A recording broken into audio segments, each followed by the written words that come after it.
अस्सलाम वालेकुम बच्चों, उम्मीद करता हूँ आप तमाम लोग बेहतरीन होंगे। मैं आज आपके सामने क्लास 10 मैथमेटिक्स के पहले चैप्टर से यूक्लिड्स डिवीजन लेमा रखूँगा। इंशाल्लाह हम कोशिश करेंगे बेहतर अंदाज में समझाने की। आपसे यही उम्मीद है कि आप भी कोशिश कीजिए समझने की। आखिर में आपको चंद क्वेश्चन दिए जाएंगे as a part of practice. कीजिए, कमेंट सेक्शन में उसको लिखिए या फिर मेरे पर्सनल नंबर पर भी आप कांटेक्ट कर सकते हैं। Let's move on without wasting any more time. We shall discuss about the concept Euclid's division lemma. ये Euclid's division lemma होता क्या है? ये बहुत ज़्यादा डिफिकल्ट या टीडियस टास्क नहीं है। हम अपने जो प्रीवियस या छोटी क्लासेस में हम पढ़े हुए हैं, तो अगर आपको मैं मिसाल के तौर पर एक नंबर दे दिया 19 और इसको मैंने कहा कि 2 से तकसीम कीजिए, तो आप इस तरह से पैटर्न फॉलो करते हैं।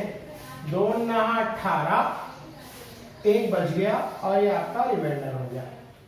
अब सवाल ये उठता है जिससे तकसीम किया उसको क्या बोलते हैं, जिसको तकसीम किया गया उसे क्या कहा जाता है, और जो जवाब आता है उसे क्या बोलेंगे, जो आखिर में बचा हुआ है उसे क्या नाम दिया जाता है। उसके ऊपर हम थोड़ा 1 मिनट में उसको बात समझ लेंगे। जिसको तकसीम किया जाता है उसे डिविडेंड कहते हैं। इंग्लिश टर्मिनोलॉजी भी बराबर से इंपॉर्टेंट है, ठीक है। डिविडेंड जिसको हम मकसूम कहेंगे उर्दू में, और जिससे तकसीम कर रहे हैं वो मकसूम अलह कहलाता। इसको हम इंग्लिश में कहेंगे डिवाइजर, डिवाइड करने वाला।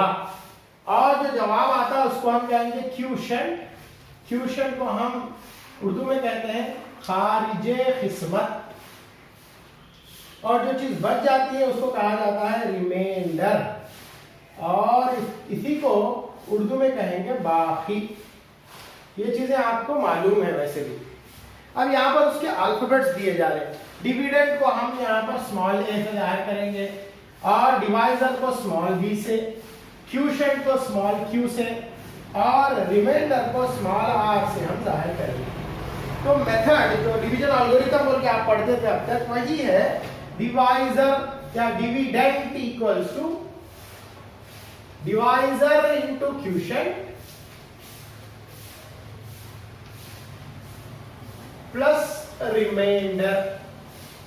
यह आपका फॉर्मूला है या मेथड है जो भी है।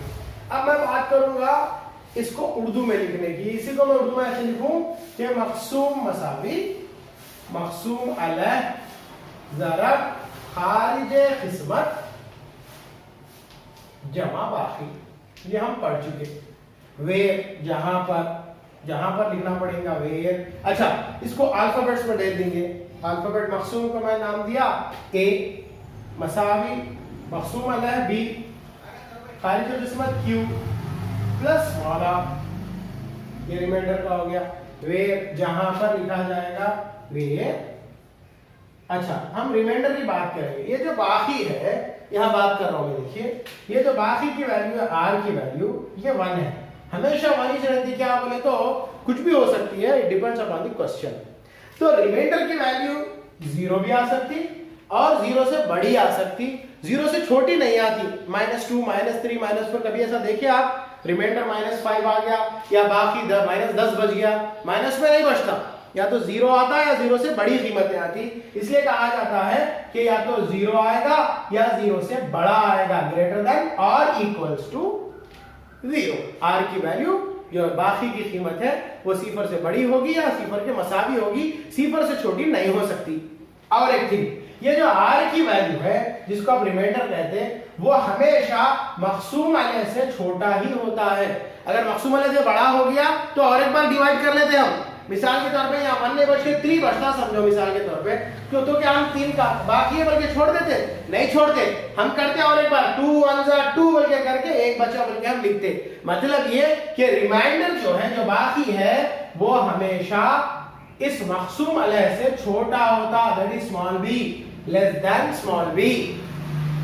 अब मैं ये r ग्रेटर देन और इक्वल्स टू 0 को अगर मैं पलटा के लिखूं तो कैसे लिखूंगा कि 0 लेस देन और इक्वल्स टू स्मॉल r हो जाएगा। r ग्रेटर देन और इक्वल्स टू 0 को अगर मैं पलटा के लिखूं तो अलामतें बदल जाएगी। 0 का 0 होगा, ग्रेटर देन और इक्वल्स टू जाके लेस देन और इक्वल्स टू हो जाएगा, स्मॉल r का स्मॉल r। अब इन दोनों को अगर हम कंबाइन करके लिखें, इस पार्ट को और इस पार्ट को अगर मैं कंबाइन करके लिखूं तो कैसे लिखूंगा, देखिए सबसे पहले r लेस देन b लिख दूंगा क्योंकि ये राइट साइड में है पूरा पूरा। अब लेफ्ट साइड में r के बाजू less than r equals to 0, इस तरह से अगर मैं 0 less than r equals to r less than b अगर मैं डाल दिया तो मेरा हो गया प्रोसीजर। तो यहाँ पर वही लिखना है, वे 0 is less than r equals to r less than b। ठीक हो गया, यहाँ तक समझ में आई बात?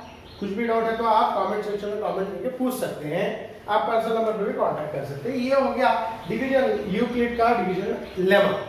अब एक क्वेश्चन करके देखते हैं, let us try to find HCF। HCF मालूम करने के लिए इस्तेमाल करते हैं भाई इस पूरे मेथड को, इस पूरे प्रोसीजर को, या यूक्लिड का जो डिवीजन लेमा है उसको दो नंबरों के HCF को मालूम करने के लिए हम इस्तेमाल कर सकते हैं बहुत ही आसानी के साथ। HCF का मतलब अगर उर्दू में बोला तो आधे आज़म मुश्तरिक बोलते हैं या फिर शॉर्ट में आइन अलीफ मीम बोलते हैं। क्वेश्चन ऐसा पूछा जाता है, कोई भी दो नंबर देके मिसाल के तौर पर 124 और 24 का आइन अलीफ मीम मालूम कीजिए with the help of Euclid division lemma. Euclid के तक़सीमी मामले की मदद से आप 124 का आइन अलीफ मीम मालूम कीजिए। ऐसे सवाल आएगा तो करना कैसे, देखिए फाइंड HCF ऑफ 124 में लिया। उर्दू में बोले तो 124 का HCF मालूम कीजिए। ठीक है, कैसा करना है देख लीजिए। मैं रब कर दूंगा, इसके बाद प्रोसीजर आगे बढ़ाऊंगा इंशाल्लाह। ये रब करो, तमाम चीजें रब हो गई, मैं डायरेक्ट अब क्वेश्चन की तरफ आगे बढ़ रहा हूं।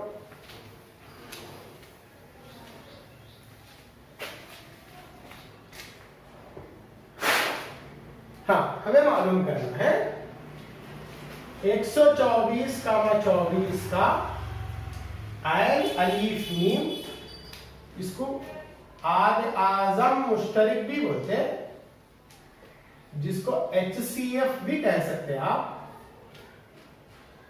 124 का आइन अलीफ में यूक्लिड के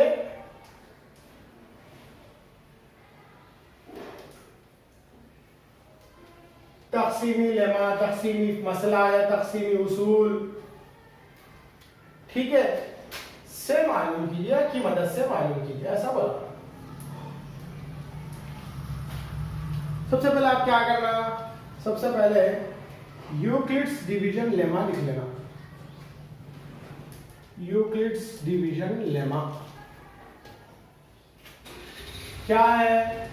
अब सो में लिखना मक़सूम मसाइल मक़सूम अलग तरफ का जो जब आप तो सब राइट डायरेक्ट अलामत इज़ार small a equals to BQ plus R, याद हो जाना चाहिए अब तक। वे 0 लेस देन और equals to R less than B, ऐसा लिखना। ये लिखने के बाद हमको मालूम क्या करना है, HCF of 124 is what the question is, ये मालूम करना है। अब हम इसमें करेंगे ये कि सबसे पहले इधर प्रोसीजर चलाएंगे लेफ्ट साइड में, राइट साइड में 124 को 24 से तक़सीम करना है। ठीक है, 25 पंजे 125 होता, तो 24 पंजे जरूर देना, 5 चौक 20 का सिफर हासिल है 2, 5 दूनी 10, 10 जमा 2 12, 120, आपको बच गया 4।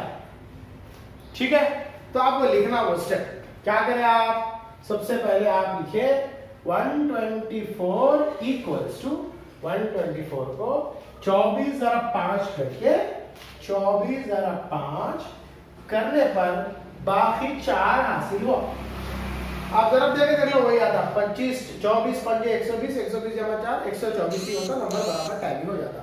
अब मैं आगे बढ़ा रहा हूँ, क्या यहाँ पर हमारा जो रिमाइंडर है, जो हमारा बाकी है, वो सिफर हुआ क्या, वो हमें चेक करना है। ये मेथड उस वक्त तक चलेगा जब तक कि हमें बाकी सिफर हासिल ना हो जाए। अभी बाकी सिफर हासिल नहीं हुआ, मैं यहाँ लिखूंगा, यहाँ पर small r not equals to 0, इसलिए हम आगे बढ़ रहे हैं। उधर देखो आगे कैसा बढ़े, ये 4 ऐसी रखना, इस तरह से अलामत डाल देना। अब यहाँ पर जिससे तकसीम करे थे उसको यहाँ बीच में लिखना, 24 से तकसीम करे थे ना, उस 24 को लाके यहाँ रख देना। ठीक है, अब इसको तकसीम करेंगे हम 4 छक्के 24, आंसर आया 0। अब मैं यहाँ पर लिखना इसलिए बोल के लिखा ना, उस प्रोसीजर को मैं आगे बढ़ा रहा हूं इधर। देखिए क्या करना है, मैं सेकेंड स्टेप में नंबर्स को क्या करा, 24 को रखा बीच में, 24 इक्वल्स टू 5 इंटू 6 प्लस 0। यहां तक तो बात समझ में आ गई। अगर रिमाइंडर 0 आ गया तो आपका आंसर वहीं पर रुक जाएगा। आप क्या करना, यहां पर स्मॉल r इक्वल्स टू 0, इसलिए हम किसका HCF शुरू करे थे, HCF of 124 comma 24 equals to, देखो जिससे आप तकसीम करें ना वही आपका, जिससे आंसर पूरा 0 आ गया वही HCF होता, इक्वल्स टू 4। और एक बात भी लिख सकते हैं हम, equals to HCF of, second step में 24 और 4 को लेके भी आप करते तो आपका HCF सेम 4 ही आता, इसीलिए आप HCF ऑफ 24 कामा 4 लिखे भी तो आंसर 4 ही होता। इस तरह से आप इस प्रोसीजर को करते। मैं आपको क्या आपके सामने फिर से रख रहा हूँ ये मेथड। सबसे पहले मैं ये क्वेश्चन लिया जिसमें दो नंबर्स थे 124 कामा 24, एनालिटिक HCF मालूम करना था। Let me speed up it again, थोड़ा स्पीड जाएंगे हम। सबसे पहले डिवीजन एल्गोरिथम का डिवीजन लेमा लिखे। डिवीजन एल्गोरिथम बोले तो खदम बा खदम लिखना, अपने जवाब को खदम बा खदम लिखना, या हल की तरफ आगे बढ़ना ही एल्गोरिथम कहलाता। a equals to B Q plus R, where 0 less than और equals to r less than b हम लिख लिए। ये याद रखना आप, ये लाइन इंपॉर्टेंट है, इसके स्पेशल मार्क्स होते हैं। इसके बाद HCF ऑफ 124 का 24 इक्वल्स टू क्वेश्चन मार्क। अब मैं क्या करा, इधर लेके गया आपको साइड रफमल में करना, 124 बीच में रखना, 24 से तकसीम करना, 24 पंजे 120, 4 बच गए बोल के रख दिया, रख के लिख लिया 124 मसावी 24 जरा 5 जमा 4, क्योंकि बाकी 4 हासिल हुआ, वो 4 सिफर नहीं होता, यहाँ पर r is not equal to 0, इसलिए बोल के लिख के मैं इधर आया। इधर आने से पहले आपको सेकंड स्टेप यहाँ बताया, 4 यहाँ रख के इस तरह लाइन मारा, जिसे तकसीम करा था उसको लिखना है, 24 लिख दिया, फिर वो लाइन क्लोज करा, 4 6 24, रिमाइंडर 0 आ गया। अब मैं इसको आगे लेके चल रहा हूँ, 24 इक्वल्स टू 5 अरब 6, 5 को 6 से 5 अरब 6 4 अरब 6 4 अरब 6 हो रहा है, 4 अरब 6 जमा सिफर। यहाँ पर r इक्वल्स टू 0, इसलिए HCF of 124 comma 24 equals to 4 बोल सकते हैं आप, और HCF ऑफ 24 कामा 4 भी वही 4 ही होगा। एक और क्वेश्चन मैं नेक्स्ट वीडियो में डिस्कस करके बताऊंगा, आपको और क्लियरिटी आ जाएगी इंशाल्लाह। शुक्रिया। एक क्वेश्चन देना है होमवर्क के तौर पे।